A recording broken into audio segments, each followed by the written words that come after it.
कि ऐतिहासिक एक दृष्टिकोण तो अरुणदास टू ने सजेस्ट किया था कि पुराणों और इतिहासों का जो बैकग्राउंड है वो कैसे क्रिएट हुआ या कैसे उसको रिटर्न फॉर्म में पहली बार कैसे लेके आए, इसके एक इन डेप्थ पर्सपेक्टिव हम देख सकते हैं। बार बार हटा दीजिए, बताइए। सेल है क्या आपस? सेल है क्या? छोड़ दो, सेल तो इसको हटाई लो। हटा दो। इसमें तो थोड़ा और फ्रीली बात कर सकते हैं। हाँ, ओके ग्रेट। तो आज का जो टॉपिक है it is about the background of इतिहास एंड पुराण।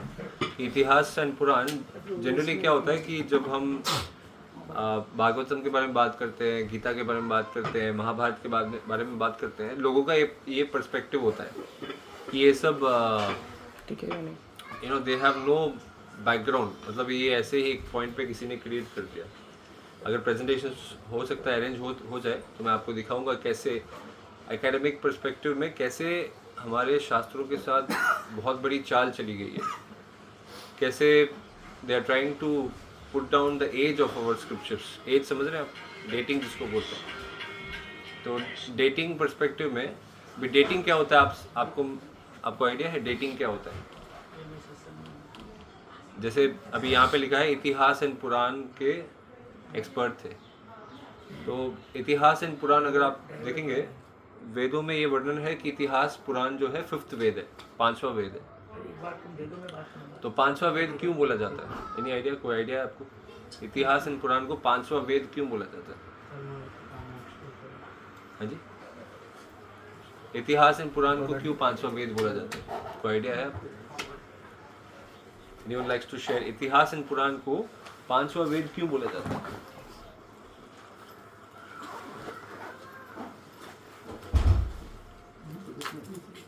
उनको ये स्त्री शूद्र द्वितीय बंधु पढ़ सकते हैं इसलिए बोला है। एक कारण है, यस। और क्या कारण है? इतिहास एंड पुराण को 5th वेदा, 5वां वेदा क्यों बोला जाता है? वेद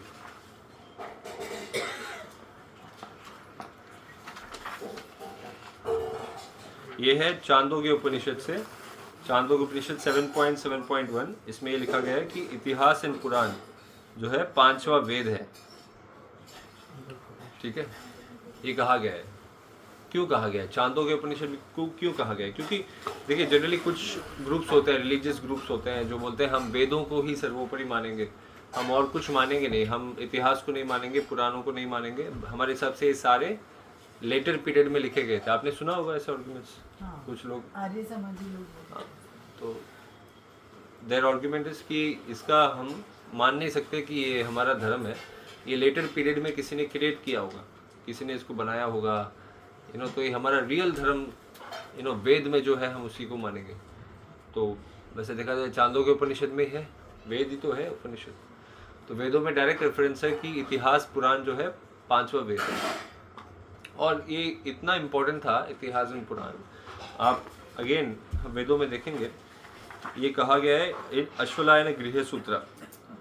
अभी गृह सूत्र क्या होता है कि जो गृहस्थ होते थे वैदिक पीरियड में, तो उनके लिए अपने जीवन में क्या क्या रूल्स एंड रेगुलेशंस फॉलो करनी है, ये सारा डॉक्यूमेंटेड हुआ करता था गृह सूत्र।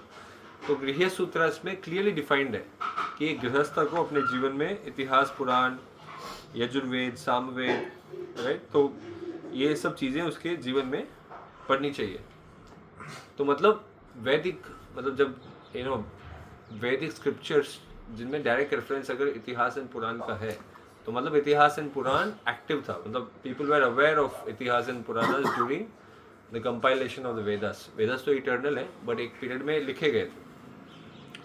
सो एकेडमिकली भी देखा जाए या जो एथिस्टिक पर्सपेक्टिव देखा जाए, ये जो नहीं तो ये डिफरेंट रिलीजियस ग्रुप्स के पर्सपेक्टिव देखा जाए, they have no solid basis. क्यों? बिकॉज उनका पर्सपेक्टिव क्या है, ये तो एक सर्टेन टाइम पे लिखा गया था, बट ये पॉसिबल नहीं है कि एक सर्टेन टाइम पे लिखा गया है, इसका इतिहास बहुत प्राचीन है। That's what I am trying to create here. So Itihasa and पुराण को डिराइड करना, डिराइड समझ रहे हैं, मतलब उसको नीचा दिखाना, it's very important for the academics या जो ये डिफरेंट रिलीजियस ग्रुप्स हैं। बिकॉज एक जैसे हमारा सनातन धर्म है, फाउंडेशन कहाँ से आता है? अगर आप उसके स्क्रिप्ट हमारे एक धर्म के स्क्रिप्चर्स को झूठ बोल देंगे, उसके डेटिंग को कम कर देंगे, समझ रहे हैं आप? डेटिंग मतलब मान के चलिए इसका आयु है, आयु तो मतलब इटर्नल है, बट इन द सेंस जब पहली बार लिखा गया वो 5000 साल पहले, बट मैं उसको बोल रहा हूँ कि नहीं ये 5000 नहीं है, 1000 साल पुराना है। तो इससे क्या हो जाता है, उसके डेटिंग को हम कम दिखाते हैं। इससे क्या होता है कि हम रिलीजियस कन्वर्शंस के लिए इसको यूज़ कर सकते हैं। ये तो 1000 साल पुराना बुक है, इसका क्या प्राचीनता है? आपको पता है, विकिपीडिया आप सर्च करके देखेंगे, अभी यहाँ पे हम श्लोक भी ऐसा है कि इतिहास और पुराण के एक्सपर्ट हैं, तो ऐसे लिखा गया श्लोक में। बहुत इंटरेस्टिंग है कि ये श्लोक आज हम डिस्कस कर रहे हैं, बिकॉज इतिहास एंड पुराण से ही the foundation will get created. क्योंकि वेद जो है वो तो इटर्नल है, बट इतिहास is compiled at a certain point of time. वो पॉइंट कौन सा है? जहाँ पे देयर इज अ युग संधि ऑफ द्वापर एंड कली। द्वापर कली युग संधि में ही कंपाइलेशन स्टार्ट होता है, लिखने का काम, उसको रिटर्न फॉर्म में लेके आने का काम शुरू होता है। और अगर आप महाभारत भी देखेंगे, आपको पता है 2 इतिहास है, सबको पता होगा राइट? कि कौन से है 2 इतिहास? रामायण और महाभारत। और इतिहास शब्द भी बहुत इंटरेस्टिंग है। आपने कभी सोचा है इतिहास क्या अर्थ है शब्द का? पता है इतिहास शब्द का क्या अर्थ है? इतिमानी ओके, जो अंत में वो उसका सब रिटर्न में लिखा है ऐसा। Not exactly. इतिहास का मतलब है 10 सो हैपेंड इंग्लिश में, मतलब अप्रोक्सीमेटली हिंदी में बोलेंगे जो ऐसे हुआ था। तो अगर कोई किताब का ही नाम है, एक शास्त्र का नाम है जिसका नाम है ऐसे हुआ था, तो कैसे हम उसको झूठ बोल सकते हैं? वो हमें डॉक्यूमेंट करके बता रहे हैं कि ऐसे हुआ था, हम देखे हैं उसको, हम रिकॉर्ड किए, आपको आपके सामने प्रेजेंट कर रहे हैं। सो पॉइंट ये है कि itihasa and Purana they are very important, एक स्पेशली हमारे सनातन धर्म के कॉन्टेक्स्ट में। क्योंकि आप देखिए, जो भी रिलीजन, अभी इवन आप इस्लामिक रिलीजन भी देख लीजिए, उनको क्या है फाउंडेशन? हम जैसे हम कुरान को अल्टीमेट मानेंगे, और ये जो हदीस वगैरह होते हैं हम इनको सप्लीमेंट्री मानते हैं to understand the Quran, right? तो of course we disagree with many things, वो अलग चीज़ है। बट पॉइंट ये है कि देयर इज इम्पोर्टेंस ऑफ इतिहास and Puranas to understand the Shastras, the Vedas properly. Because Itihasa and Purana के बिना वैदिक स्क्रिप्चर्स को समझ पाना असंभव है। उसमें ऐसे एनकोडेड चीज़ें हैं, इतने फिलॉसफी है, इतने हाई चीज़ें हैं कि शायद हम कभी समझ नहीं पाएंगे उसको, और उसको पढ़ने में भी बहुत टाइम लग जाएगा। तो itihasa and Purana are very important scriptures. इसके बिना, जैसे अभी गीता देख लीजिए, भगवत गीता, जो हम जनरली प्रचार ज़्यादा करते हैं भगवत गीता का। भगवत गीता किसका पार्ट है पता है आपको? महाभारत का। महाभारत इज क्या है? महाभारत इतिहास। Epic is a word we use because अंग्रेजों ने इसको ज़्यादा प्रमोट किया, एपिक। बिकॉज एपिक शब्द भी यू सी इट हैज़ उसके पीछे का ये है, मतलब कॉन्टेक्स्ट अलग है। Actually, it should be called as history. History भी again, the word has created at a certain point of time from Greek histories. एक शब्द है histories, but the right word is इतिहास। इतिहासा, 10 so happened, ऐसे हुआ था। और पुराण का शब्द का अर्थ क्या है? पुराण पुराना है, सिंपल है। आज हिंदी में भी हम यूज कर रहे हैं, पुराण है, बहुत पुराना है, एंशिएंट, राइट? तो इतना प्राचीन है, इतना प्राचीन है, इतना प्राचीन है कि शायद आप उसको ट्रेस ही नहीं कर पाएंगे, इतना प्राचीन है। मिलियंस ऑफ ईयर्स से, हज़ारों साल से डॉक्यूमेंट किया जा रहा है, उसको रिकॉर्ड किया जा रहा है, ताकि हमारे पास अवेलेबल। अब सोच के देखिए, किसी ने बहुत मेहनत से सारा डॉक्यूमेंटेशन करके अगले जनरेशन तक पहुंचाया, जो आज हमारे पास है, ये शास्त्र है हमारे पास। तो कई सारे ऋषियों ने, कई सारे मुनियों ने, कई सारे राजाओं ने बहुत मेहनत करके इन ताड़पत्रों को प्रोटेक्ट किया कि आज हमारे पास शास्त्र अवेलेबल हो। क्योंकि बिना स्क्रिप्चर्स के एक धर्म का फाउंडेशन नहीं है, बिना स्क्रिप्चर्स के कोई फाउंडेशन नहीं है।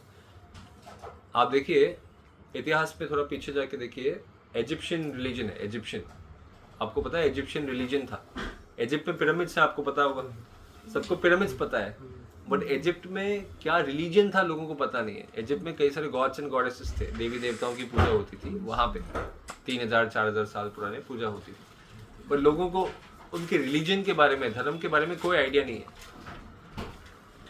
पूछिए क्यों? कोई आइडिया, कोई बता सकते हैं क्यों? वहाँ के स्क्रप्चर्स नहीं है। यस, वहाँ के स्क्रिप्चर्स नहीं है, वहाँ पे शास्त्र नहीं है, इतिहास पुराण जैसे लिटरेचर नहीं है। तो हमारे पास सिर्फ है पिरामिड्स, पुरातत्व के अवशेष मिले या पिरामिड्स मिले, उसको रख के उस संस्कृति को हम समझ नहीं पाएंगे। तो लोग है ना, आज के सिविलाइजेशन का प्रॉब्लम ये है, वो बोलते हैं कि मुझे फिजिकल एविडेंस दिखाओ, बिना फिजिकल एविडेंस के मैं मानूंगा नहीं।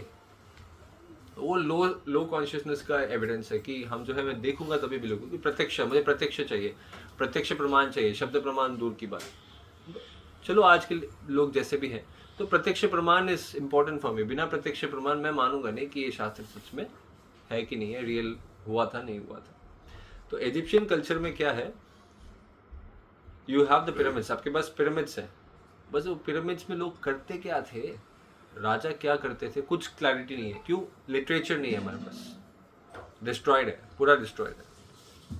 इसीलिए हमारे पास आज महाभारत है या पुराना 18 पुराना से, तो पुराना से क्या होता है, महाभारत से क्या होता है, हमारे पास एक फाउंडेशन है जिसको रख के हम स्टडी कर सकते हैं, जाके देख सकते हैं। फॉर एग्जाम्पल मान के चलिए हमारे पास महाभारत नहीं था और हमारे पास भागवतम स्क्रिप्चर्स आज हमारे पास नहीं था, मान के चलिए हाइपोथेटिकली, मैं नहीं बोल रहा हूँ ऐसे होना था या जो भी है, हाइपोथेटिकली अगर हमारे पास ये स्क्रिप्चर्स नहीं होते आज, due to any reason, invasion हो सकता है, डिस्ट्रक्शन, जो भी है, अगर नहीं होता तो क्या हम आज ब्रज का या द्वारका का या कुरुक्षेत्र का वैल्यू समझ पाते?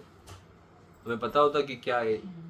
पता नहीं होता, because the scriptures have given us the foundation, you know, इतिहास को समझने के लिए, हमारे धाम को समझने के लिए, समझ रहे हैं ना? तो स्क्रिप्चर्स का इम्पोर्टेंट है, स्क्रिप्चर्स आर वेरी इंपॉर्टेंट। बिना हम आर्कियोलॉजी मतलब पुरातत्व को हम बाद में भी फाइंड आउट कर सकते हैं, कोई ज़्यादा इशू नहीं है। जैसे द्वारका को हर कोई बोलते थे कि नो महाभारत झूठ है, द्वारका झूठ है, कृष्ण नाम के व्यक्ति कोई आए नहीं थे। बट रिसेंटली जब रिसर्च हुआ द्वारका में अंडर वाटर में, तो पूरा सिटी का एविडेंस मिला पानी के नीचे। आप वैसे आप लोग गुजरात के हो, तो मैं दिल्ली से आया हूँ, तो मुझे ज़्यादा बताने की ज़रूरत नहीं है द्वारका का इम्पोर्टेंस है। तो हाइपोथेटिकली अगर द्वारका हमें मिल जाता पहले एंड शास्त्र हमारे पास नहीं होता, तो क्या हम उसको वैल्यू कर पाते?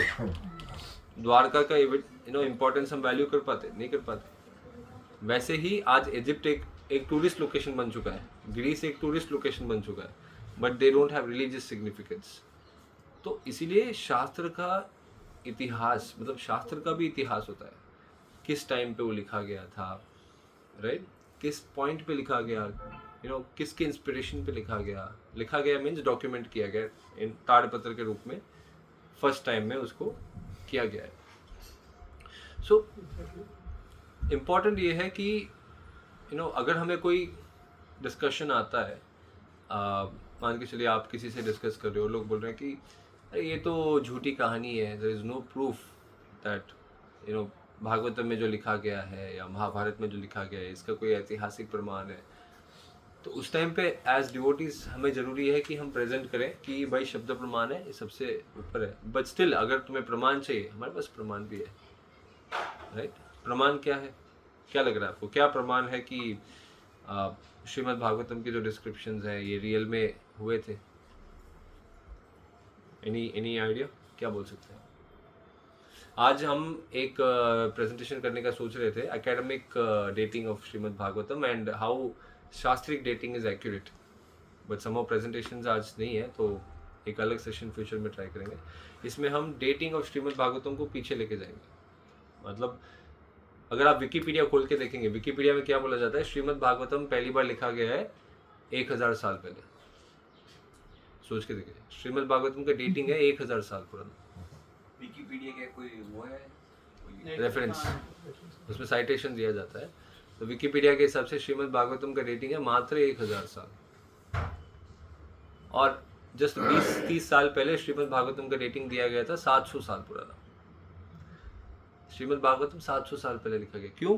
बिकॉज उसका पहला हिस्टोरिकल रेफरेंस दिया जा रहा है चैतन्य महाप्रभु एंड गौड़ीय वैष्णव, गौड़ीय वैष्णवस दे रहे हैं उसको, आचार्यस दे रहे हैं, तो इसीलिए उसका डेटिंग है मात्र उस, हाँ चलो 500 साल पहले गौड़ीय वैष्णविज्म एक्टिव हुआ है, स्टार्ट हुआ है, तो उससे 100-200 साल पहले ही भागवतम लिखा गया हो, 700 ईयर्स बिफोर।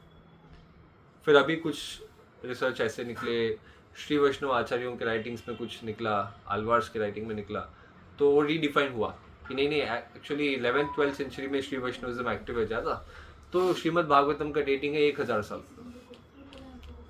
फिर और और पीछे जाएंगे, देन यूल सी, एक सेमिनार है जब हम पीछे जाते हैं, धीरे धीरे पीछे जाके we go and reach up till 5000 years. मैं दिखाता हूँ उसमें कैसे श्रीमद् भागवतम इतिहास के पर्सपेक्टिव से, पुरातत्व के पर्सपेक्टिव से कैसे 5000 साल पुराना। Will try to do it अगले नेक्स्ट टाइम, कभी भी हो, मे बी इस बार या अगली बार।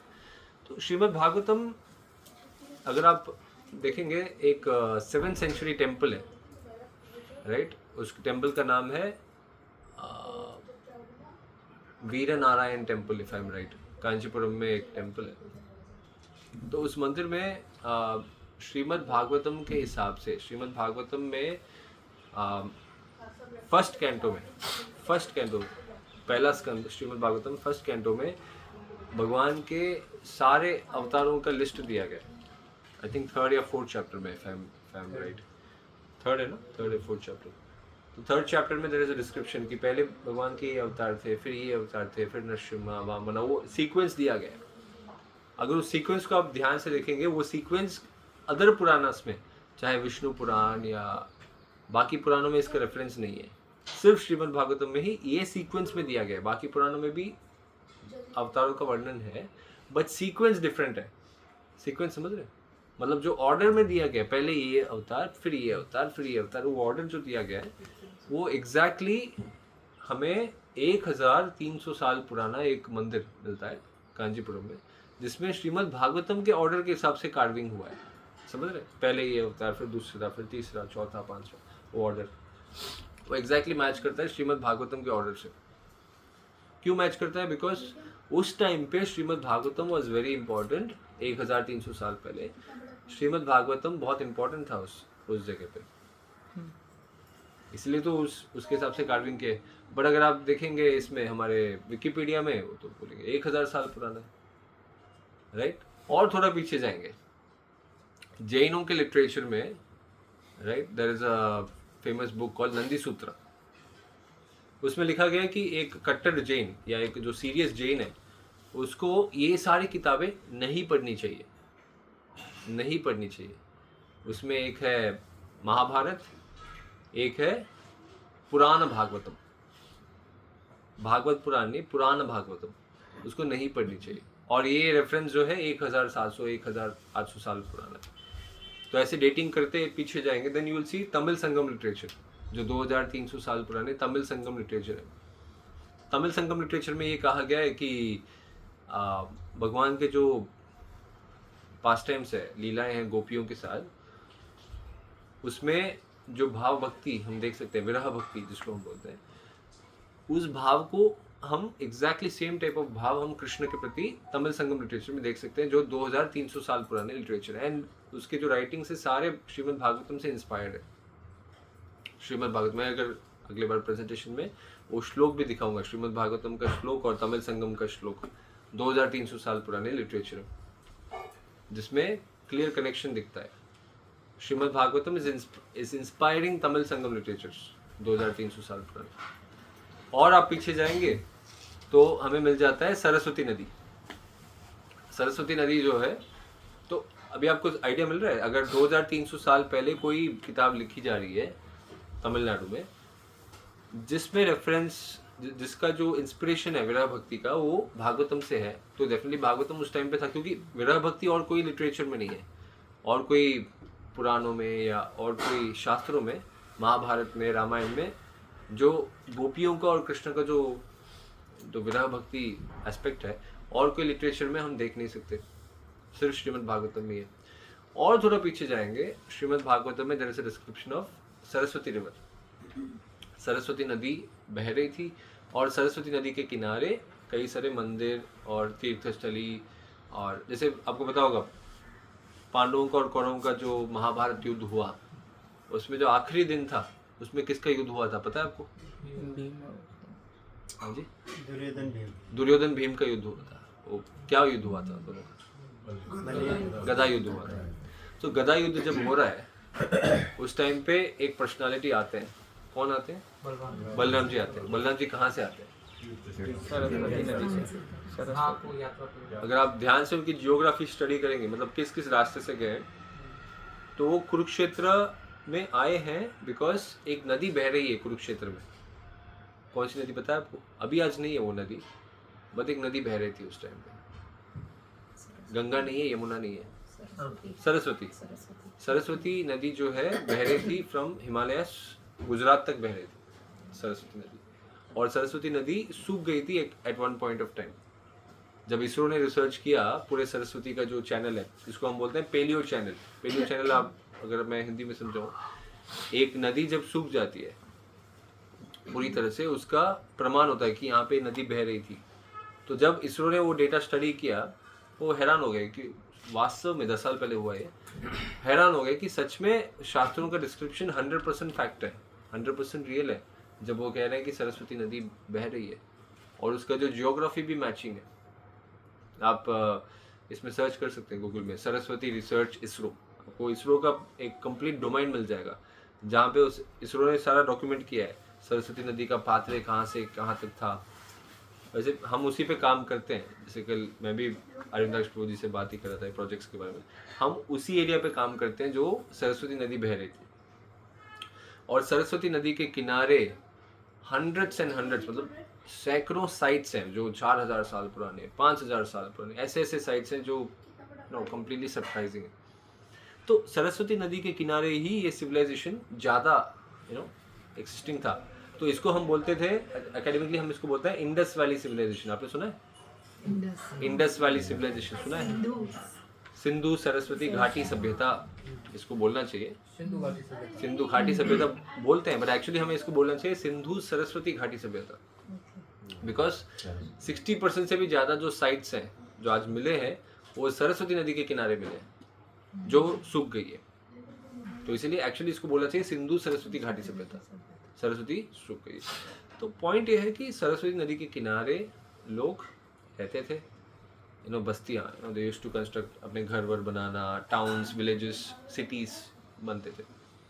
तो बलराम जी इसीलिए ये पूरे सरस्वती नदी के किनारे तीर्थ यात्रा के लिए गए थे। क्यों? ये पूरा एरिया जो है is filled with many ancient sites, बहुत सारे प्राचीन साइट इसमें थे। इसीलिए ये दर्शन करते करते गए हिमालय तक गए, फिर हिमालय तक वापस आ गए। जब लास्ट डे था युद्ध का, वो सोचे मैं इनके युद्ध को देखना चाहता हूँ, तो आए थे। तो बलराम जी जब इन दोनों का युद्ध देख रहे तो सरस्वती नदी के किनारे आके पहुंचे, फिर युद्ध खत्म हुआ, महाभारत युद्ध खत्म हुआ।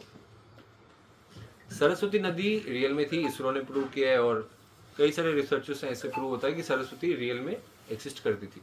और इंटरेस्टिंग ये है, सरस्वती नदी कब सूखी थी पता है आपको? 5000 साल पहले जी 5000 साल पहले। नहीं, श्राप दिया था ना, उसको श्राप दिया था ना।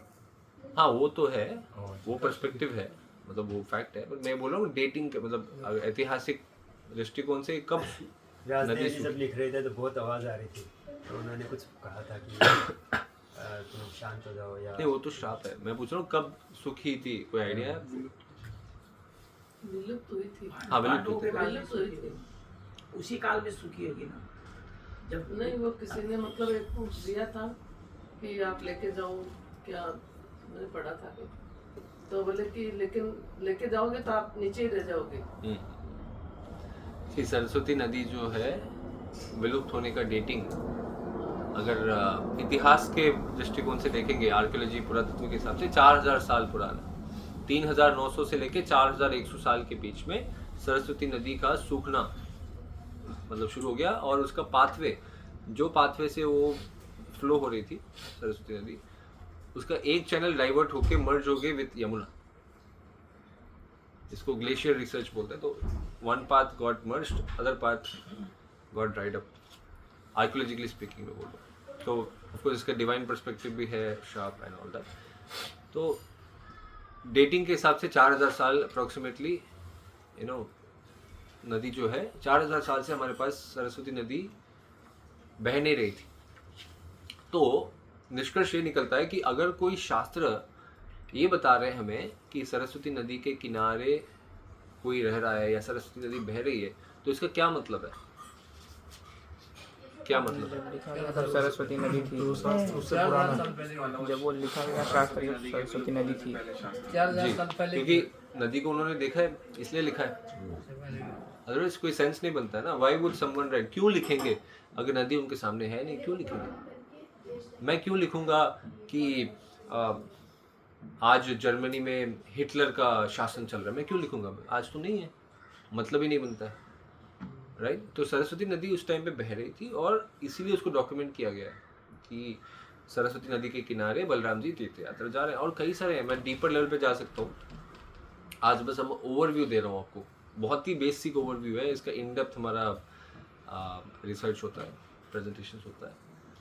तो अगर 4000 साल पहले सरस्वती नदी हैज़ गॉट ड्राइड अप, तो उसके पहले ही ये स्क्रिप्चर्स लिखे हैं, otherwise there is no point. And fascinating चीज़ ये है, to conclude last few points, Shrimad Bhagavatam 10.34 10th canto 34 chapter श्लोक नंबर 1 से 4। अगर आप उन 4 श्लोकों को ध्यान से पढ़ेंगे, आपको पूरे भारत का इतिहास क्लियर हो जाएगा। पूरे भारत का इतिहास क्लियर हो जाएगा। फाउंडेशनल श्लोकाज है फ्रॉम द हिस्टोरिकल पर्सपेक्टिव। जो यूपीएससी ये वो एग्जाम्स करते हैं, पढ़ाई करने की कोशिश करते हैं, ये 4 श्लोक समझ लेंगे, बहुत कुछ खुल जाएगा। एक दूसरा है श्रीमद् भागवतम कैंटो 9 में जो जेनियोलॉजी है, मतलब जो है ना, क्या बोलते हैं उसको, वंशावली। 9th कैंटो में जो वंशावली है और 12th कैंटो चैप्टर 1 में जो वंशावली, अगर आप इसको भी समझ लेंगे, 2 से 3 चैप्टर्स अगर आप समझ लेंगे, इसमें भी आपको पूरा 5000 साल पुराना हिस्ट्री क्लियर हो जाएगा, भारत का इतिहास क्लियर हो जाएगा। इतना एक्यूरेट है कि इसका एक अलग सेशन है हमारा, कि कैसे श्रीमद् भागवतम का क्रोनोलॉजी कितना एक्यूरेट है from the period of Mahabharata and till modern times, till 1947 तक जो क्रोनोलॉजी है वो कितना एक्यूरेट है। Now coming to the point, Shrimad Bhagavatam 10.34.1 में एक श्लोक है जिसमें ये बोला जाता है, किसी के पास है फ़ोन से पढ़ सकते हैं? 10.34.1 उसमें नंद महाराज और शिशुकुवाच अच्छा, एकदा देव यात्रायां गोपाला जात कौतुकः अनोभिर अनडुद्युक्ते प्रयुस्त्यंबिकावनम। बहुत ही मतलब इतना फैसिनेटिंग है, जब क्योंकि मेरा काम ज़्यादा इतिहास पे होता है, हम जाके साइट स्टडी करते हैं। जैसे शायद अगर आपको बैकग्राउंड पता नहीं, मैं छोटा सा अपने बारे में बता देता हूँ कि हम क्या करते हैं, पुरातत्व पे काम करते हैं। जो प्राचीन साइट्स है इंडस वैली से, मतलब जो सिंधु सरस्वती घाटी सभ्यता है, उसको स्टडी करते हैं, उसका रिपोर्ट्स बनाते हैं। और कहीं पे कोई प्राचीन मंदिर का पूरा रिपोर्ट बनाना है, आर्कियोलॉजिकल सर्वे ऑफ इंडिया आपने सुना होगा, अगर उनको कुछ रिसर्च करना है या RSS वालों को कुछ डेटा चाहिए, वो बोलते हैं कि आप आके इस एरिया को स्टडी करके रिपोर्ट बना के दो हमें। तो वैसे ही एक बार जब रिपोर्ट हम बना रहे थे, तो एक बहुत ही फैसिनेटिंग डेटा हमें मिला। वो है भगवान पशुपति का एक एविडेंस जो हम स्टडी कर रहे थे, म्यूजियम्स में जाके स्टडी कर रहे थे। इसका फ़ोटो भी है, मैं आपको यहाँ से दिखाता हूँ। ये बुक मैं चाहे तो पास कर लूँगा आपको, आप इसको ध्यान से देखना, आप स्टन्ड हो जाओगे देख के कि श्रीमद् भागवतम कितना एक्यूरेट है। आप 1-2 श्लोक और पढ़ लीजिए, नंबर 2 और नंबर 3। सरस्वती का श्लोक है जी। तत्र स्नात्वा सरस्वत्यां देवं पशुपतिं विभुं आनर्षुर्हणेर भक्त्या देवीं च नृत्यंबिकां। ये लीजिए, इसमें पशुपति का दिखा। इसमें क्या है, एक श्लोक है, श्लोक नंबर 2, इसमें कहा गया है कि सरस्वती नदी के किनारे एक व्यक्ति की उपासना या वर्शिप हो रही है, जिनका नाम क्या था? आपने सुना ध्यान से, प्रभु जी ने जब पढ़ा, पशुपति। और जो प्लेस है उसका नाम है अंबिकावनम। अंबिकावनम में पशुपति की पूजा हो रही है। और किस नदी के किनारे? सरस्वती नदी के किनारे। सरस्वती नदी के किनारे पशुपति की पूजा हो रही है। कितना क्रिटिकल है आप सोच के देखिए, सरस्वती नदी के किनारे पशुपति की पूजा हो रही है। और ये जो मैंने अपने किताब में, जो आपके पास आएगा, आप सब देख सकते हैं, ये पशुपति का सील है। सील, सील समझ रहे हैं? सील मतलब मोहरा, स्टैम्प भी नहीं बोल सकते, you can call it as like, वो यूज़ करते थे फॉर एक्सचेंज के लिए यूज़ किया जाता था, या उसको प्रिजर्वेशन के लिए। एक जैसे हम फ्रेम बनाते हैं, यहाँ पे फ्रेम रखा है, महाराज का फ्रेम रखा है, बुद्धा का फ्रेम रखा है, तो एक फ्रेम बना के हम रख रहे हैं इंपॉर्टेंट पर्सनालिटीज़ का। तो वैसे फ्रेम बना के पशुपति को रखा गया है। आप ऐसे इमेजिन कर लीजिए जैसे छोटा सा ऐसे टाइप का है जिसको डिस्प्ले में रखा गया है। ये पशुपति सील जो है 5000 साल पुराना है। कितना? 5000 ईयर्स पुराना। और ये पशुपति सील पता है कहाँ से मिला है? ये पुरातत्व की बात कर रहा हूँ, भागवतम की बात नहीं कर रहा हूँ। ये पशुपति सील मिला है सरस्वती नदी के किनारे। इंटरेस्टिंग है, सरस्वती नदी के किनारे पशुपति मिले हैं, पुरातत्व में मिले हैं। और इस सभ्यता का नाम है सिंधु सरस्वती घाटी सभ्यता, जो विलुप्त हो गई 4000 साल पहले। सिंधु सरस्वती घाटी सभ्यता क्यों विलुप्त हुई? बिकॉज सरस्वती नदी बहना बंद हो गया। उसके divine reasons that she was cursed. And archaeologically भी हम उसका इम्पैक्ट देख सकते हैं कि 4000 साल पहले सरस्वती विलुप्त हो गई। और जब ये फोटो आप देख रहे हैं, ध्यान से देखना, पशुपति के हाथ भी ध्यान से एक बार देखना। उसके हाथ में कोई इंटरेस्टिंग डिटेल होगा जिसके बारे में मैं बताऊंगा आपको। तो 5000 साल पुराना पशुपति के सील्स मिले हैं। और सिंधु सरस्वती घाटी सभ्यता में एविडेंस ऑफ शिवलिंग भी मिला है। शिवलिंग का एविडेंस मिला है, पशुपति मिले हैं, कृष्ण का भी एविडेंस मिला है, जो शायद आप सुन के स्टन हो जाएंगे। अगर हमारे पास टाइम हो तो मैं भी बता दूंगा। भगवान कृष्ण की लीलाएं भी सिंधु सरस्वती घाटी सभ्यता में रिकॉर्डेड है, 4300 साल पुराने। राइट? तो ये प्राची अंदर चले जाओ, रूम में चली गई मैं। अंदर चले जाओ, डिस्टर्ब नहीं, अभी नहीं होगा। अब अगले सेशन में दिखा दें, अगले सेशन में दिखा रहे हैं, नहीं होगा। तो सिंधु सरस्वती घाटी सभ्यता में एविडेंसेस ऑफ पशुपति के प्रमाण हमें मिले हैं, भगवान पशुपति के प्रमाण मिले हैं, और शिवलिंग भी मिले हैं। तो इससे क्या हमें प्रूव हो रहा है कि सरस्वती नदी के किनारे फैक्चुअल है, रियल है कि वर्शिप ऑफ पशुपति की वर्शिप होती थी वहाँ पे। और कृष्ण गए, कृष्ण क्यों गए हैं पता है वहाँ पे? अंबिका वनम में क्यों गए हैं? बिकॉज वहाँ पे शिवरात्रि का फेस्टिवल था, शिवरात्रि का फेस्टिवल हो रहा था, और उसको सेलिब्रेट करने के लिए सारे ब्रजवासी निकल पड़े सरस्वती नदी के किनारे जो सूख गई है। वहाँ पे उन्होंने वर्शिप की है, शिव जी की वर्शिप करके। वहीं पे अंबिका वनम, अंबिका की भी पूजा उन्होंने की है। देन दे केम बैक, सारे गोपास गोपीस वापस आ गए। पुरातत्व में भी यही मिला है, 5000 साल पहले सरस्वती नदी जो सूख गई है उसके किनारे सिविलाइजेशनल बस्तियों का एविडेंस मिलता है, जहाँ पे पशुपति के अवशेष मिले हैं, शिवलिंग मिले हैं। और तीसरा फैक्टर है वहाँ पे मदर गॉडेस, जिसको आर्कियोलॉजी में बोलते हैं मदर गॉडेस, मतलब अगर हम हिंदी में ट्रांसलेट करें देवी माँ अप्रॉक्सीमेटली बोल सकते हैं।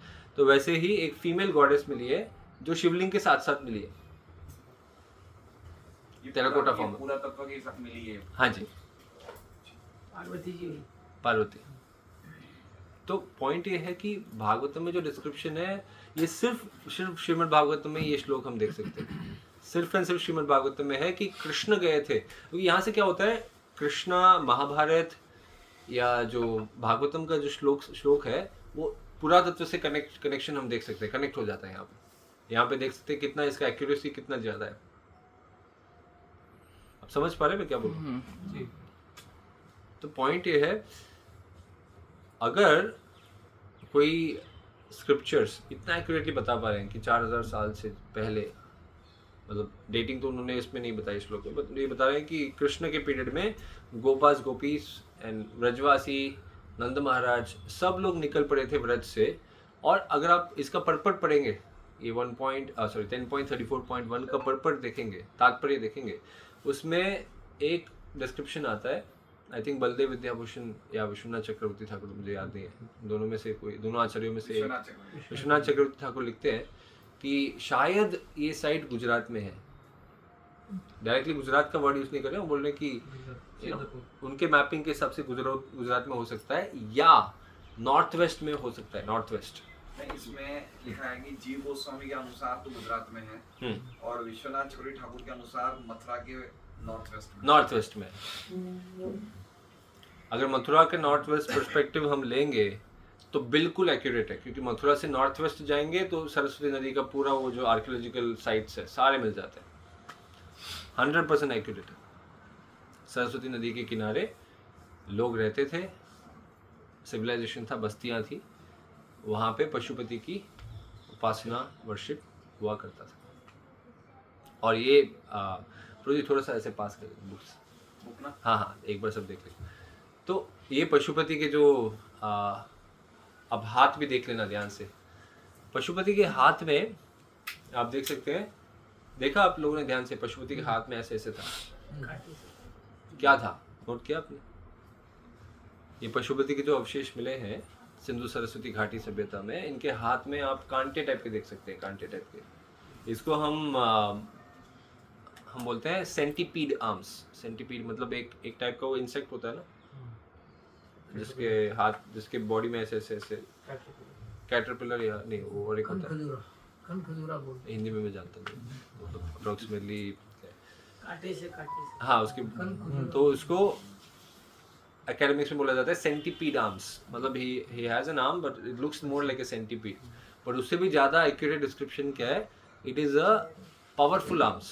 क्यों? सिंधु सरस्वती घाटी सभ्यता में बिना कांटे का भी डिस्क्रिप्शन है, बिना कांटे का भी ह्यूमंस को डिस्क्राइब किया गया है, ड्रॉ करके दिखाया गया है।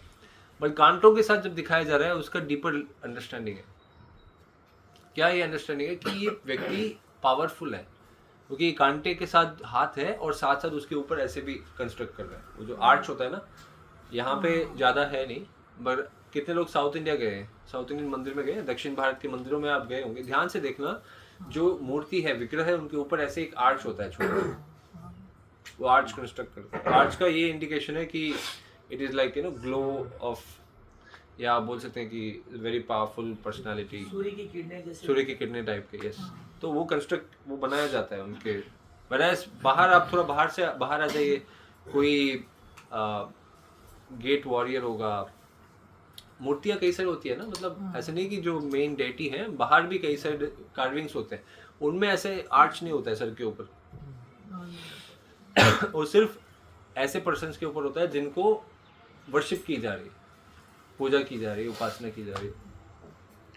तो पशुपति के ऊपर भी ऐसा है, तो इससे ये हमें समझ में आता है पशुपति का कोई मंदिर था वहाँ पे, सिंधु सरस्वती घाटी सभ्यता, बहुत इंपॉर्टेंट मंदिर था, इसलिए भगवान कृष्ण भी वहाँ पे चले गए। शिवरात्रि मोस्टली था या महाशिवरात्रि था, तो कृष्ण जा रहे हैं सारे ब्रजवासियों के साथ। नाउ इंटरेस्टिंग ये है कि इनके हाथ में कांटे हैं, पशुपति के हाथ में, पता है क्यों? आपको पता है कांटे क्यों दिखाए जा रहे हैं?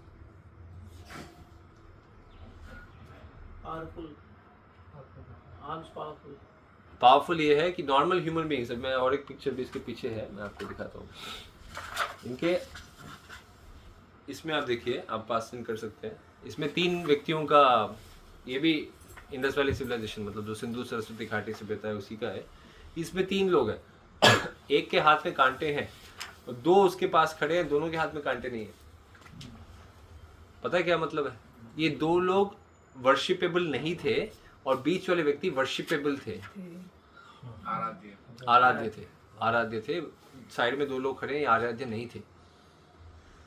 और अगर ये फोटो को आप ध्यान से स्टडी करेंगे उसी कॉन्टेक्स्ट में, जैसे पशुपति को क्या हम बताया जा रहा है कि अगर हाथ में कांटे हैं और ऊपर पे आर्च था तो ये वर्शिपेबल पर्सन थे, इंपॉर्टेंट थे, इसलिए हाथ में कांटे का मतलब है वेरी पावरफुल पर्सन, मतलब वो जो भी चाहते हैं मैनिफेस्ट कर लेंगे, डिवाइन पावर्स है उनके पास, इसलिए उनकी उपासना पूजा वगैरह की जा रही है।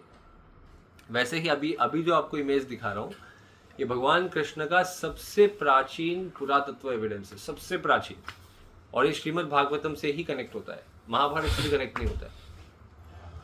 श्रीमद् भागवतम में डिस्क्रिप्शन है भगवान कृष्ण की एक बहुत ही माधुर, मतलब क्या बोलते हैं, वेरी स्वीट लीला, मधुर लीला जो अक्टूबर नवंबर के महीने हम सेलिब्रेट करते हैं, कार्तिक मास के दौरान सेलिब्रेट करते हैं। कौन सा लीला है? दामोदर लीला में अगर आप ध्यान से देखेंगे क्या होता है, क्या हो रहा है? यशोदा मैया हाँ, बट उसके बाद क्या हुआ जब उन्होंने अपना ये क्या बोलते हैं, हिंदी में क्या बोलते हैं, उखल को खींच के जा रहे हैं, तो उखल 2 पेड़ में स्ट्रक हो जाते हैं, फिर 2 पेड़ गिरते हैं, फिर नलकुबेर वहां से बाहर निकलते हैं। सिंधु सरस्वती घाटी सभ्यता में सबसे प्राचीन भगवान के एविडेंसेस मिले हैं और वो है भगवान कृष्ण की दामोदर लीला। ये 4300 साल पुराने भगवान कृष्ण के दामोदर लीला यहाँ पे काव्य है।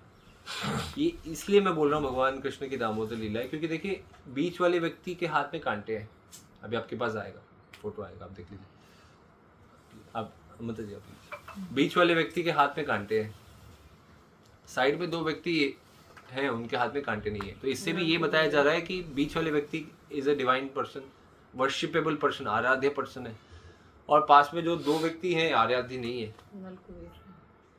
और ये 2 व्यक्ति हाथ में पेड़ पकड़ के खड़े हैं, हाथ में पेड़ पकड़ के खड़े हैं। इट्स लाइक देयर, वो पेड़ इतना पावरफुल था कि वो बाउंस बैक होके पीछे गिर रहा है, ऐसे टाइप का। ध्यान से आप देखिए, ऐसा लग रहा है कि पेड़ इतना जोर से गिर रहा है उनके ऊपर, ऐसे पीछे खड़े हैं ऐसे पकड़ के।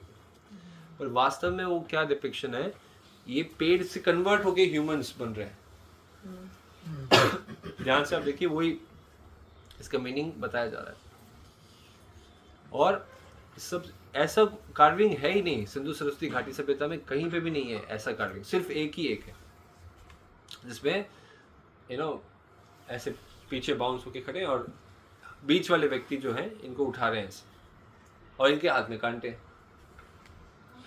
और जब मैंने ये अवशेष स्टडी किया, जैसे हम क्या है तो सिंधु सरस्वती घाटी सभ्यता के सारे अवशेष स्टडी करते हैं कि क्या निकला, इसका डेटिंग क्या है, शास्त्र से कहाँ से इसका कनेक्शन बनता है। तो ये देख के सबसे हैरान हो गए। देन हमने कई सारे स्कॉलर से भी कंसल्ट किया, विदेशी स्कॉलर से भी बात किया, भारतीय एक्सपर्ट से बात किया, सबने बोला कि हाँ ये वही है भगवान कृष्ण के दामोदर लीला। तो आप सोच के देखिए, सबसे प्राचीन भगवान कृष्ण के प्रमाण 4300 साल पुराने, जहाँ पे ये भी सरस्वती नदी के किनारे है, ये भी सरस्वती नदी के किनारे है। तो वृंदावन में होगी? नहीं, ये सरस्वती वृंदावन में नहीं थी, यमुना में थी। ये लीला तो वृंदावन में। हाँ, बट वहाँ पे रिकॉर्डेड है क्योंकि ये लीला का इम्पैक्ट पूरे एरिया में था ना, पूरे एरिया जो इंडियन सब कॉन्टिनेंट जिसको बोलते हैं, यहाँ पे सबको पता था। Not only here, even all the way till Armenia. Armenia आपने सुना है? इराक सुना है? इराक एक देश है, उससे ऊपर एक देश है जिसका नाम है आर्मीनिया। आर्मीनिया में भगवान कृष्ण के मंदिर हुआ करते थे, 2000-2500 साल पुराने मंदिर हुआ करते थे, जो तोड़ा गया, मिटाया गया और फिर ख़त्म हो गया बिकॉज वहाँ पे वो इन्वेजन शुरू हो गया, एग्रेशन शुरू हो गया। तो वहाँ पे सनातन धर्म को पर्पसफुली एंड किया गया। सो ट्राई टू अंडरस्टैंड, मैं ये कॉन्टेक्स्ट आपको क्रिएट कर रहा हूँ कि हमें शास्त्र को सिर्फ एक तरीके से नहीं देखना है कि इसमें सारे जो हैं सारे कथाएं हैं, बस इसका कोई हमारे साथ कनेक्शन नहीं है। सारा हमारा कनेक्शन है, हम एक लिविंग सिविलाइजेशन है। पूरे विश्व में आप कितने सारे प्राचीन सिविलाइजेशन देख लीजिए, इजिप्ट देख लीजिए, ग्रीस देख लीजिए, सब खत्म हो गए। कोई सिविलाइजेशन जी नहीं रहा है इतना प्राचीन। आज सिर्फ एंड सिर्फ एक ही संस्कृति है जो कंटिन्यूस इतने सारे प्रॉब्लम्स, इन्वेजन्स, अटैक्स के बाद भी आज भी जीवित है, कंटिन्यूस है। वो एक ही एक है, वो है भारतीय सिविलाइजेशन। इसलिए हमें इसको डिफेंड करना चाहिए। मतलब कोई अगर बोल रहा है कि इस पे क्या प्रमाण है, बहुत दुर्भाग्य की बात है कि अगर वो लोग ऐसे सोच रहे हैं, बट हमें समझना ज़रूरी है कि इस बहुत साइंटिफिक लिटरेचर्स हैं और फैक्चुअल डिस्क्रिप्शन दे रहे हैं। ऐसे नहीं कि कुछ बता दिया, हाँ चलो आप फॉलो कर लो, ऐसे नहीं। ये फैक्चुअल है, ये साइंस है। सो एक ऑफकोर्स अभी आप इतिहास पुराण की बात करें, इसके लिए हम डीपर लेवल जा सकते हैं। इतिहास पुराण कहाँ से, पहला डिस्क्रिप्शन कहाँ है, उसका पुरातत्व के क्या पर्सपेक्टिव है, ताड़पत्र का क्या है, सारा हम डीपर लेवल जा सकते हैं। बस जस्ट आज मैंने जितना टाइम था इसमें कोशिश किया है आपको एक पर्सपेक्टिव देने का, कि शास्त्र का जो डिस्क्रिप्शंस है, इसके जो जियोग्राफिकल डिस्क्रिप्शंस है, पुरातत्व के जो भी चीज़ें हमें दिखती हैं सारे फैक्चुअल है। तो इसको जब हम स्टडी करते हैं डीपर, देन हम देखते हैं कि कितना साइंटिफिक है। तो इसलिए जब हम इस ऐसे कार्य के लिए जैसे अगर मैं बताऊं व्हाट वी डू, हम सिंधु सरस्वती घाटी सभ्यता और मेनली जो महाभारत के साइट्स हैं उस पर काम करते हैं। महाभारत साइट्स को जाके स्टडी करते हैं, वहाँ पे डिजिटल टेक्नोलॉजीज़ को यूज़ करके वहाँ पे क्या है उसको मैप करते हैं और उसका रिपोर्ट बना के गवर्नमेंट को प्रोत्साहित करते हैं कि भाई आप एक्सकवेशन करो, खुदाई करो। ये हमारा काम चलता है। अब सोच के देखिए कितने सारे, मतलब 75,000 साइट्स हैं भारत में जो अभी तक एक्सकवेट नहीं हुए, खुदाई नहीं हुई। कितना? 75,000 साइट्स हैं भारत में कम से कम जो अभी भी एक्सकवेट नहीं हुए, दबे हुए हैं। और जो सिटी में है वो तो गए वैसे भी, आपने बड़े बड़े बिल्डिंग्स बना दिए, राइट। अब मैं जो भी शहर आता हूँ पहले उसका जियोग्राफी देखता हूँ, और मुझे सूरत बहुत इंटरेस्टिंग लगा। Is very similar to Vrindavan. आप सुनना चाहेंगे कैसे? मतलब आर्कियोलॉजी हिस्ट्री के पर्सपेक्टिव से बोलता हूँ। वृंदावन में आप देखेंगे यमुना नदी ऐसे सीधा आ रही है और ऐसे कर्व होके यू शेप लेके फिर से जाती है। आपने देखा है? इसको भी गूगल मैप्स में ध्यान से देख लीजिए। यमुना नदी सीधा आ रही है, आके ऐसे पूरा यू करके फिर सीधा जाती है, ऐसे यू और फिर सीधा। और जो प्राचीन वृंदावन है वो पूरा इस यू के अंदर ही है। जो 6 गोस्वामियों का मंदिर, बांके बिहारी से लेके इस्कॉन से लेके सब ये यू के अंदर ही है। और 4000 साल पुराने अवशेष भी, क्या नाम है उसका, एक बाजार है लोई बाजार में ही एक बिल्डिंग के नीचे 4000 साल पुराने अवशेष भी मिले हैं। वो पूरा एरिया बहुत अमेजिंग एरिया है पुरातत्व के पर्सपेक्टिव से बात करते हैं। और सूरत भी ऐसा ही है एक तरीके से, जब ये तापी नदी ऐसे आ रही है और फिर एक यू करके ऐसे सीधा जा रही है, इस यू में ही प्राचीन सूरत है। सूरत बहुत पुरानी सिटी है। सो पॉइंट ये है कि हम एक कंटिन्यूस सिविलाइजेशन है, एक के ऊपर एक, उसके ऊपर एक, उसके ऊपर रहते जा रहे हैं। कहाँ मिलेगा प्रमाण? आप उसके ऊपर बैठे हो ना, आपको हटना पड़ेगा। हटेंगे तभी तो प्रमाण मिलेगा। तो इसीलिए लोग बोलते हैं civilisation is developing. Indus valley, Sindhu Saraswati घाटी सभ्यता में ज़्यादा सिटी के एविडेंस नहीं मिले हैं, विलेजेस एंड टाउन्स के एविडेंस मिले हैं, ऐसे बोला जाता है। सिंधु सरस्वती घाटी सभ्यता में विलेजेस मतलब गांव और टाउन्स के एविडेंस मिले, सिटीज़ के एविडेंस नहीं मिले, ऐसे एकेडमिकली हिस्टोरिकली बोला जाता है। क्यों? बिकॉज सिटीज़ में आज भी हम लोग जी रहे हैं उसी के ऊपर। कहाँ मिलेगा? इंद्रप्रस्थ आज भी एक कंटिन्यूस सिटी है जिसको हमने नाम बना दिया दिल्ली।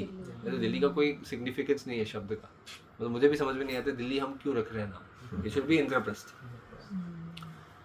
1000 साल पुराना इंस्क्रिप्शन मिला है, शिलालेख, जिसमें लिखा है इस शहर का नाम है इंद्रपथ। बुद्ध अपने राइटिंग में बोल रहे हैं इंद्रप्रस्थ शहर का रेफरेंस दे रहे हैं। टॉलमी ग्रीक राइटर है, वो आ रहा है, वो बोल रहा है कि इस शहर का नाम है इंदोपथ। तो वैसे वही नाम रखना चाहिए। तो आप देखिए दिल्ली में कोई खुदाई पॉसिबल है? दिल्ली शहर आप उसी के ऊपर बैठे हैं और 40-50 फुट नीचे जाएंगे तभी आपको 5000 साल पुराना लेयर मिलता है पुरातत्व में। 40-50 फुट नीचे जाना है, 30 फुट में और 3000 साल पुराना, 20 फुट में 2000, ऐसे जितना आप डीपर लेयर जाएंगे उतना प्राचीन इतिहास। रामायण का तो आप सोच के देखिए कितना चैलेंजिंग है। फिर महाभारत के लिए हमें इतना फेस करना पड़ता है, ट्राई हार्ड करना पड़ता है। रामायण के लिए तो अल्ट्रा डिफिकल्ट है बिकॉज लेयर डीपर होगा ना। ये है हमारा इतिहास। तो जब तक हम इतिहास को इतिहास की तरह नहीं देखेंगे, अगर हम उसको एक कथाओं की तरह देखेंगे, ओनली कथा, एनीवे जस्ट फॉर एक पर्पस ऑफ एंटरटेनमेंट, या मैं थोड़ा फील गुड हूँ, इससे ऐसा नहीं होगा। ये लिविंग सिविलाइजेशन है, हमारा उसके साथ कनेक्शन है और हम वो सिविलाइजेशन से बिलोंग करते हैं जिसका इतना प्राचीन इतिहास है और कंटिन्यूस लिव कर रहे हैं। We are living that life even till today. So इसलिए गर्व से हमें सिविलाइजेशन को कनेक्टेड फील करना चाहिए और उसको फॉलो करना चाहिए। ऐसे ही नहीं, कितने सारे मिलियंस ऑफ पीपल करोड़ों लोगों ने अपना जान दिया, अपना सैक्रिफाइस किया ताकि आज हमारे पास ये सिविलाइजेशन हो, इतने प्राचीन मंदिर हो या शास्त्र हो. So we have to give importance. हमारे एंसेस्टर्स जो किए आज हमारे लिए, कि आज हमारे पास ये कल्चर है, इसको हमें लाइटली नहीं लेना चाहिए. तो विद दैट मैं टाइम 9 हो गया, थोड़ा ज़्यादा ही हो गया, तो मैं कंक्लूड करता हूँ. थैंक यू आज के अपॉर्चुनिटी के लिए. होपफुली अगली बार कोई अपॉर्चुनिटी होगा तो मैं प्रेजेंटेशन के साथ डीपर इसको और एक्सप्लेन करूँगा. आज विल कंक्लूड इट हियर. कोई क्वेश्चंस है तो आप पूछ सकते हैं. हमारा परीक्षित ऐसा हम पढ़ते हैं कि गंगा नदी के तट पे आमरण अनशन करने के लिए बैठ गए. तो दिल्ली के पास तो कोई गंगा नदी नहीं है, यमुना नदी है. तो दिल्ली में थोड़ी ना लिखा है कि इंद्रप्रस्थ में हुआ था. वैसे तो नहीं, राज्य के छोड़ के वहीं पे आ गए. महाभारत में टोटल 78 राज्यों का वर्णन है, जिसमें 5 राज्य न्यूट्रल रहे. न्यूट्रल मतलब जिन्होंने चूज नहीं किया लड़ाई करने के लिए, और 46 राज्य हैं जिन्होंने कौरवों का साइड दिया. बाकी 25 अप्रॉक्सीमेटली पांडवों के साइड थे. तो ये राज्यों को जब आप स्टडी करेंगे, किस राज्य में किस जनपद में पड़ता है वो लोकेशन, उसको हमें देखना है और वहाँ पे जाके हमें स्टडी करना है कि ये किस नदी के किनारे है. इसके पास कि शास्त्र में क्या होता है, लिखा जाता है कि ये नदी के किनारे इस पहाड़ के आसपास यहाँ पे ये था, यहाँ पे ऐसे ऐसे फॉरेस्ट हुआ करता था, ऐसे वन था, उसके पास यहाँ पे परीक्षित महाराज ये कर रहे थे. तो हमें वो स्टडी करना पड़ता है. उसको जाके जब हम जाके डीकोड करते हैं तो हमें एग्जैक्ट लोकेशन और उस पर क्या हुआ है वो समझ में आता है. ये जो आप काम कर रहे हैं उसमें ये बीजेपी की सरकार है इसलिए इंटरेस्ट ले रही है या पहले कांग्रेस सरकार में इंटरेस्ट ले रही है? हमने शुरू ही किया जब ये लोग आए, तो अभी तक हमने अलग रस लिया नहीं है. तो प्रभु जी, जैसे हाल फिलहाल जो उखल बंधन की स्टोरी जहाँ पे वृंदावन में है, तो वो कैसे इन्वेंशन हुआ? वो अपने गोस्वामियों द्वारा ही हुआ या मतलब जो हाल फिलहाल जो उखल बंधन की जो जगह है? हाँ, okay. So very beautiful question माता जी ने पूछा है, very important question in fact. कि जो चैतन्य महाप्रभु ने टास्क दिया था. अभी ये कार्य क्यों इम्पोर्टेंट है? आपको लग रहा होगा कि हम क्यों इतना डीपर उसके इतिहास को समझें. बिकॉज ये हमारे संप्रदाय का फाउंडेशन है. चैतन्य महाप्रभु ने भी खुद भगवान की कई सारी लीला स्थलियों उसको लोकेट किया है. और चैतन्य महाप्रभु ने गोस्वामी सब वृंदावन गोस्वामियों को काम दिया था कि आप लोग आइडेंटिफाई करो भगवान की लीला स्थली कहाँ पे. इसलिए आज हमारे पास राधा कुंड, श्याम कुंड, ये सारी स्थलियाँ हैं, बिकॉज उन्होंने इसको लोकेट किया और बताया कि यही है जहाँ पे भगवान की ये पर्टिकुलर लीला हुई थी. तो वैसे ही हमारे पास उतना डिवाइन पावर्स नहीं है कि हम देख पाएँ कि एग्जैक्टली क्या लीला कहाँ पे हुई, बट उनके पास थी. And also their cultural historians. Cultural historians का मतलब ये है कि वो कल्चर को स्टडी करते थे कि यहाँ पे लोग क्या बोलते हैं, कैसे टाइप का उनका डिस्कशंस हुआ करता है, या होता है ना बोलती में कि हाँ यहाँ पे ना इस स्पॉट में प्राचीन टाइम पे कृष्णा यहाँ पे लीला करते थे. तो वो जाके लोगों से पूछते थे, तो उसको ट्रेस करते थे, समझते थे, और फिर शास्त्रों को देख के हाँ चलो यहाँ पे लिखा है कि ये नदी बह रही है, ये ज्योग्राफी है, एक्यूरेट है भाई, एक्यूरेट है, यही लोकेशन है. Of course they were divinely empowered, वो भी है, but they used to do this also. तो ये कार्य बहुत इंपॉर्टेंट है, क्योंकि जैसे जैसे टाइम पास होता जाएगा हमारे पास ये एविडेंसेस मिटते जाएंगे. अनलेस वी प्रिजर्व देम, हम इसको प्रिजर्व नहीं करेंगे तो ये इट विल नॉट रिमेन, वो मिट जाएगा. क्यों? उसके अवशेष के भी डेट्स होते हैं, is not going to survive forever. तो उसको प्रिजर्व करना बहुत ज़रूरी है. और पहले चीज़ है उसको लोकेट करना, जिसको हम बोलते हैं मैपिंग. फिर दूसरा है उसको निकालना, जिसको हम बोलते हैं एक्सकवेशन. और तीसरा है प्रिजर्वेशन, मतलब उसको संभाल के रखना. ये 3 स्टेप्स होते हैं. एक कोई भी प्राचीन साइट पे काम करना तो ये 3 स्टेप्स होते हैं.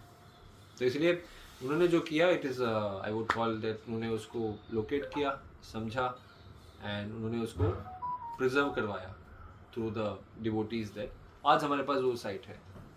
तो ये कार्य जो है बहुत इंपॉर्टेंट है. अगर हम इसको डॉक्यूमेंट नहीं करेंगे, रिकॉर्ड नहीं करेंगे, it is not going to survive. और जब आपका इतिहास नहीं होता है, फाउंडेशन नहीं होता है, तो कहाँ जाएंगे, क्या करेंगे? मान के चलिए आप अभी हम कृष्ण कॉन्शियस सोसाइटी से कनेक्टेड हैं, हाइपोथेटिकली आपके पास कोई कुरुक्षेत्र नहीं है जहाँ पे आप जाके वो साइट को एक्सपीरियंस करें। यहीं पे भगवान ना इस जगह पे इस पेड़ के नीचे भगवत गीता बोली थी। मान के चलो that part gets divided and it's becomes a different country. जैसे आज बांग्लादेश का हाल है, चैतन्य महाप्रभु की लीला स्थली इसको देखने के लिए आपको वीज़ा चाहिए और सेफ्टी भी नहीं है।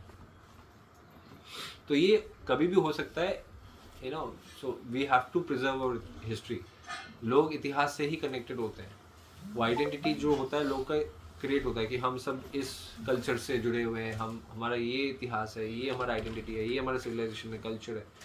तो वो जब उस पर काम किया जाएगा, और कई सारे ऐसे लोग हैं जो लिबरलिज्म को बहुत प्रमोट करते हैं, they don't want this civilisational identity for Bharat, तो उसको अटैक करना बहुत इंपॉर्टेंट है उन लोगों के लिए, क्योंकि तभी भारत अगर एक स्ट्रॉन्ग कंट्री उभर के निकलेगा तो कई सारे कंट्रीज थ्रेटेंड फील करते हैं कि भाई इतना पावरफुल कंट्री बन जाएगा तो हमारे लिए डिफिकल्ट है।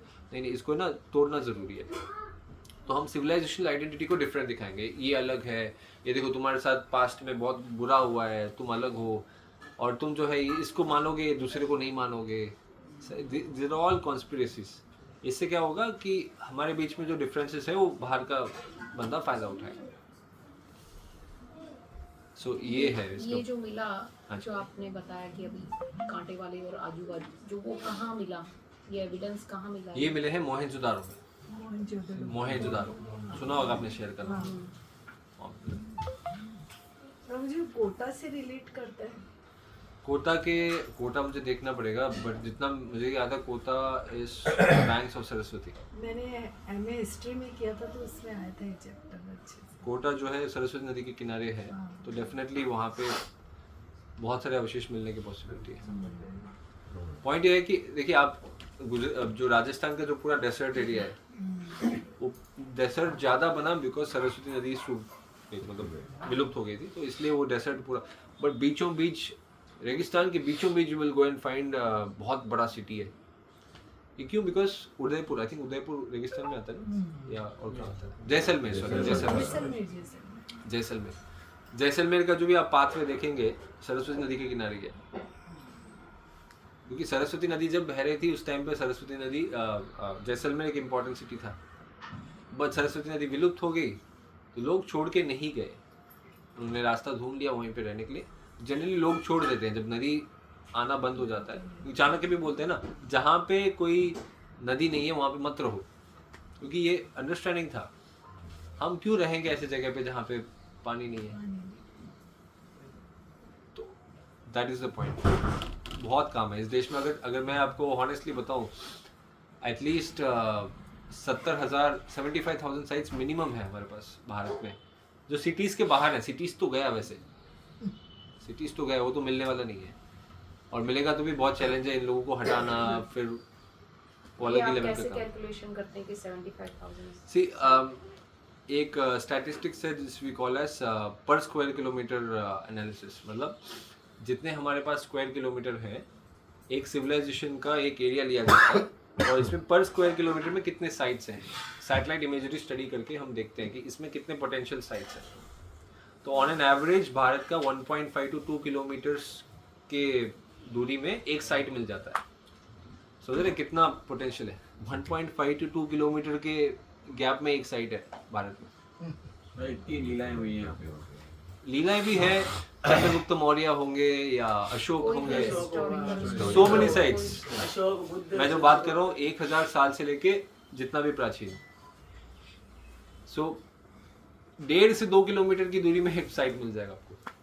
और कितना पोटेंशियल है, मतलब इस पे लोग अगर प्रॉपर काम करेंगे, कितने टेम्पल्स निकल के आएंगे, कितना एक इकोनॉमी क्रिएट होगा, कितने लोगों को लाइवलीहुड इसमें क्रिएट होगा। तो that is what is important. कि अभी लोग इजिप्ट जाते हैं पिरामिड्स देखने के लिए, भारत में कौन आता है? इतने प्राचीन मंदिर है यहाँ पे, साउथ इंडिया में भी है, रॉक कट टेम्पल्स बहुत है यहाँ पे, इतना मैसिव है, पूरे पहाड़ को उन्होंने कार्व करके मंदिर बना दिया। साउथ में बहुत प्राचीन, साउथ में है, सेंट्रल इंडिया से शुरू हो जाता है, नॉर्थ में इन्वेजन्स इतने हुए थे कि बचे नहीं जाता। तो ये पूरा इकोनॉमी क्रिएट हो सकता है, पूरा एक न्यू क्रिएट हो सकता है। तो बहुत काम बाकी है भारत। 75,000 साइट्स में hundreds and hundreds of temples भी हैं जो निकल के आएंगी। महाभारत के पीरियड का एविडेंस, कृष्ण के एविडेंस सारे और एंड और निकल के आए। हमने तो अपने किताब में डॉक्यूमेंट किया है जो महाभारत मिथ और हिस्ट्री है, बट ट्रेमेंडस पॉसिबिलिटी, ट्रेमेंडस। तो मेरा ये विजन है कि इस पे अगले 100 साल के अंदर भारत अपने पूरे हिस्ट्री को रिक्लेम कर ले, उसको मैपिंग, एक्सकवेशन, प्रिजर्वेशन तीनों हो जाए। इस विजन से I am doing something in my capacity, भगवान की कृपा से, महाराज की कृपा से। धर्म में बहुत बड़ा सहयोग रहेगा जी, बहुत से मंदिरों के ऊपर तो मस्जिद भी बन गई है। हाँ, वो तो अलग ही कंट्रोवर्सी है। वो तो अलग ही कंट्रोवर्सी है। वैसे पता है इंटरेस्टिंग क्या है, अगर कोई प्राचीन इन्वेडर का साइट है तो पॉसिबल है कि वहाँ पे कोई मंदिर है। ये इनडायरेक्ट इन्फ्लुएंस है।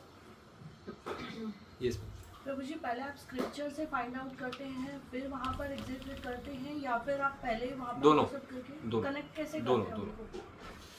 कनेक्ट ऐसा होता है कि भगवान की कृपा से मुझे कृष्ण भक्ति में बहुत सारा एक्सपीरियंस मिला to study all the scriptures and Bhagavatam, Chaitanya Charitamrita.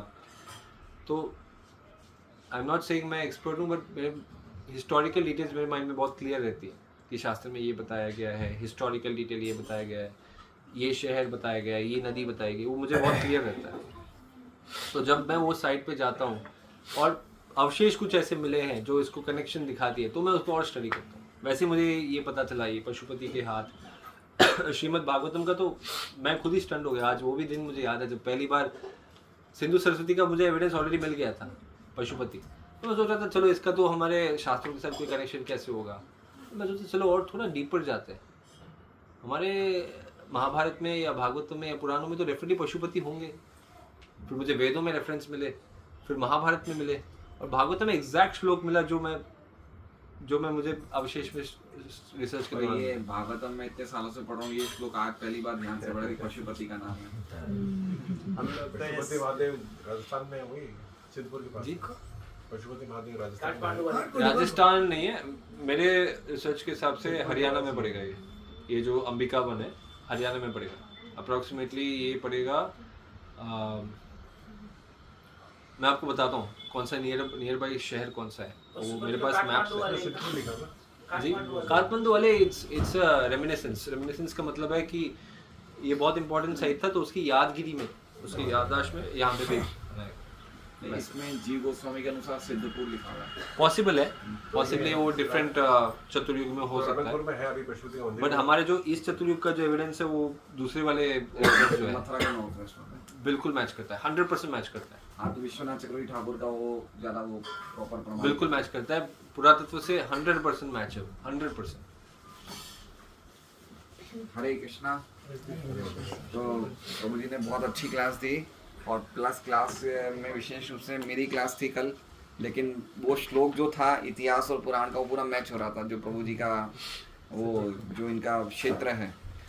तो बहुत अच्छी तरह इन्होंने समझाया कि इतिहास को कैसे हम समझें, इतिहास क्या thus so happened।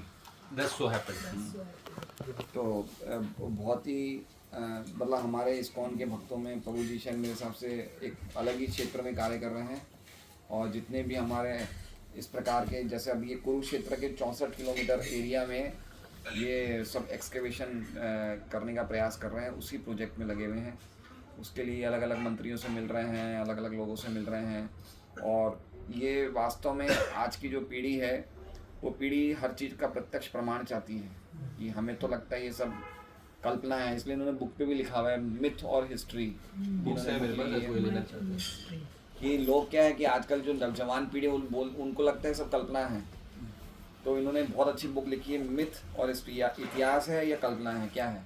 तो इसमें इन्होंने इसी प्रकार के सब प्रमाण प्रस्तुत किए हैं, जिससे कोई भी समझदार व्यक्ति अगर पढ़ेगा तो उन्हें लगेगा कि ये कल्पना नहीं, वास्तव में ये चीज़ें हुई हैं, और जिससे कि हमारी शास्त्र और मजबूत हिस्सा बनेंगे हमारी सभ्यता का, और हम लोग भी जो कर रहे हैं भक्ति कर रहे हैं उसमें भी हमारी श्रद्धा और बढ़ेगी और दृढ़ होगी। क्योंकि जैसा प्रभु जी ने बताया कि अभी भी हम लोग ग्रंथ पढ़ते हैं, शास्त्र पढ़ते हैं, तो ऐसा कथा लेते हैं, कथा तो है ही, लेकिन एज अ पक्का फेथ नहीं लेते कि भाई हाँ ये सचमुच ये चीज़ें जीवंत हैं, हुई हैं। हम उस पर्सपेक्टिव से नहीं पढ़ते हैं, लेकिन जब इस प्रकार से प्रभु जी ने समझाया तो हम पढ़ेंगे, जब इस प्रकार की खोज होगी तो लोगों को पता चलेगा कि वास्तव में ये सब चीज़ें हुई थी, तो हमारा और ज़्यादा फेथ और ज़्यादा गहरा हो जाएगा, भक्ति में हमारी और ज़्यादा प्रगति होगी। तो ये पूरी तरह से हमारी भक्ति से संबंधित है। तो बहुत ही अच्छा कार्य कर रहे हैं और बहुत बड़े हिस्टोरियन भी हैं प्रभु जी। और इनकी कल आज है आपकी वराछा मंदिर में सेमिनार, आज इनका यूथ प्रोग्राम भी है वराछा मंदिर में रात को 8 से 10 जवान युवक युवतियों के लिए। और कल प्रभु जी कहाँ है आपका पता चला कुछ? ठीक है, शायद मैं सोच रहा हूँ कि एक सोमवार को अगर रहेंगे तो अपने पर्वत पार्टी में भी एक ये प्रोजेक्टर के साथ कर सकते हैं, स्क्रीन के साथ, तो उसमें और ज़्यादा अच्छा लगेगा। क्योंकि चीज़ें जैसे इन्होंने बताया कि भागवतम में लिखा हुआ है सरस्वती पे नंद महाराज ने अंबिका नदी पे अंबिका वन पे पशुपति की आराधना करी, और वही चीज़ आर्कियोलॉजिकल सर्वे में निकल गया, तो पूरा मैच हो रहा। तो उससे क्या लगेगा कि हमें 4000-5000 साल पहले भागवत लिखी गई थी। तो हम लोगों को अभी तो पता है, हम सेंटिमेंटली मान रहे हैं, लेकिन जब ऐसे समझेंगे तो हम और ज़्यादा पक्के हो जाएंगे प्रत्येक की भाई वास्तव में बिल्कुल सही है, तो हमारा और मजबूत हो जाएगी हमारा। तो बहुत बड़ा काम है। युवा लोगों को ज्यादा सुनाना चाहिए आप लोग जो फेथ नहीं करते ना सनातन धर्म में। नहीं, उनके लिए भी और हमारे लिए भी, क्योंकि हम लोग भी उनको नहीं समझा सकते ना। अगर हम ये सुनेंगे तो हम भी उनको समझा सकते हैं। तो हमारा बहुत बहुत आभार हम प्रस्तुत करते हैं प्रभु जी को। प्रभु जी का नाम चक्रपाणी प्रभु है और दिल्ली में रहते हैं और अलग अलग जगह ये अपने प्रोजेक्ट और ये सब प्रस्तुतिकरण करते हैं। तो हम एक बार महामंत्र का उच्चारण करेंगे। हरे कृष्णा कृष्णा कृष्णा हरे हरे, हरे राम राम राम हरे हरे। बुक भी ले सकते हैं जो ये बुक लेना चाहें, बहुत अच्छी बुक है। हमारे बच्चे जो पढ़ रहे हैं स्कूल में, उनको रखने के लिए ये बुक हम लोग परचेज कर सकते हैं।